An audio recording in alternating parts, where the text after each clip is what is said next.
The history of Paris above ground is extensive, but an even deeper and more somber history lies buried beneath, known as the Paris Catacombs. It comprises a network of tunnels stretching over 200 miles, meticulously crafted within centuries-old stone quarries. During the 18th century, when the cemeteries of Paris became saturated with corpses, and diseases started to spread throughout the city, the authorities made a truly terrifying decision. They painstakingly exhumed over 6 million human bodies from their burial sites and carefully arranged their bones and skulls to form the very walls of these subterranean tunnels. Today, this location stands as the world's most extensive cemetery. As you enter, you will find a signboard warns, "Stop, for this is the Empire of the Dead." These labyrinthine tunnels form such a complex maze that if anyone ventures into their unauthorized sections and gets lost, returning becomes an impossible feat. Leaving behind this city of the dead, our journey now takes us to Istanbul, Turkey. Istanbul, once called Constantinople, is a city spanning 2 vast continents. However, its true secret is buried deep beneath its surface. Here, underground, lie centuries-old water reservoirs so immense that they are known as underground palaces. The most renowned among these is the Basilica Cistern, also called Yerebatan or Sunken Palace.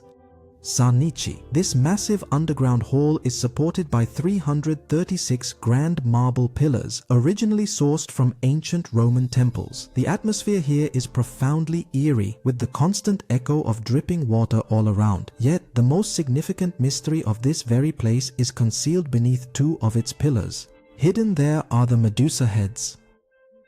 These heads of the world-renowned Greek goddess are positioned both upside down and sideways. Historians still debate to this very day why they were placed like this. Was it simply to support the 2 pillars, or is there a much deeper secret buried here?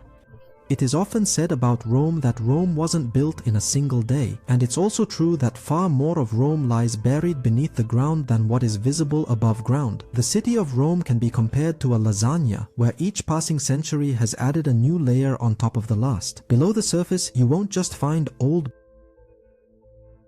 buildings, but also Emperor Nero's famous Domus Aurea, also known as the Golden House. This palace was so grand and opulent that after Nero's demise, subsequent emperors, fueled by their disdain, completely covered it with earth and constructed new cities atop its ruins. Furthermore, beneath Rome, there's an extensive network of There's also an entire network of Christian catacombs. These are the underground vaults and tunnels where early Christians would hide to worship and bury their dead, seeking refuge from the persecution of Roman soldiers. These subterranean passages also extend for miles. Lastly, we will turn our attention to London, beneath London.